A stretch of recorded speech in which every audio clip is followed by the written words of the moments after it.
আপনাদের বলছি, মমতা ব্যানার্জি ধার করে যে টাকা দিচ্ছে না, চাকরি তো দেয়নি, গ্রামগুলোতে কোনো যুবক নেই, ফাঁকা হয়ে গেছে, সব বাইরের রাজ্যে চলে গেছে, কোথাও চাকরি নেই। লক্ষ্মীর ভান্ডার 1000 টাকা আর ভোটের আগে 60,000 টাকা।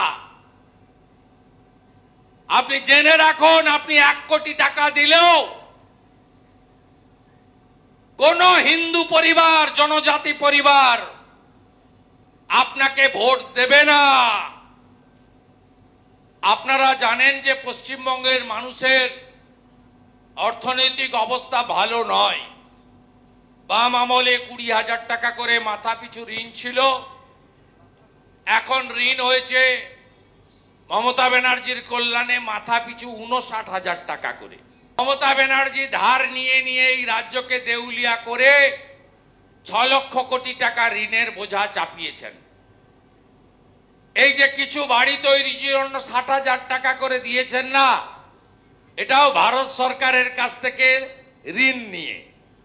2024 সালে 79,000 কোটি টাকা ঋণ নিয়েছেন বাজার থেকে, 9,000 কোটি টাকা ঋণ নিয়েছেন ভারত সরকারের অনুমতিতে রিজার্ভ ব্যাংক অফ ইন্ডিয়া থেকে, এবং 2200 কোটি টাকা ঋণ আরো অন্য উপায় নিয়ে এই রাজ্য চালাচ্ছেন, ভাতা দিচ্ছেন এবং ডিএ ছাড়া বেতন দিচ্ছেন আর নিয়োগ বন্ধ করেছেন।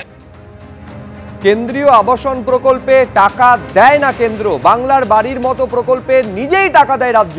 গতকাল সন্দেশখালীতে দাঁড়িয়ে কথা বলেছিলেন মমতা বন্দ্যোপাধ্যায়। কি বলেছিলেন গতকাল দেখুন। বাংলার বাড়ি আপনারা জানেন দীর্ঘদিন ধরে কেন্দ্রীয় সরকারের প্রকল্প ছিল এটা। এখন আমাদের কোনো ট্যাক্স নেই, একটাই ট্যাক্স, জিএসটি ট্যাক্স, যে টাকাটা কেন্দ্রীয় সরকার রাজ্য থেকে তুলে নিয়ে যায়। একটা শাড়ি কিনতে গেলেও জিএসটি ট্যাক্স নেয়। সেই টাকার থেকে আমরা যে টাকা পাই, তার থেকে বাংলার বাড়িতে 3 বছর ধরে ওরা টাকা দেয় না। আবাসন প্রকল্পে আমরা ইতিমধ্যে প্রায় 47 লক্ষ বাড়ি তৈরি করেছি গভর্নমেন্টের টাকায়, এবং শুধু রাজ্য সরকারের টাকায়। আমরা একটা সার্ভে করেছিলাম, তাতে আমাদের কাছে 28 লক্ষ মানুষের নাম এসেছিল যারা অত্যন্ত প্রত্যন্ত অঞ্চলে সত্যি গরিব। তার মধ্যে 12 লক্ষ মানুষের কাছে তাদের 50% টাকা ইতিমধ্যে ব্যাংকের মাধ্যমে পৌঁছে গেছে, এবং বাকিটা আগামী 6 মাসের মধ্যে কাজ শেষ করলেই তারা পাবে। তাহলে বাকি থাকবে কত? 28 লক্ষের মধ্যে 16 লক্ষ।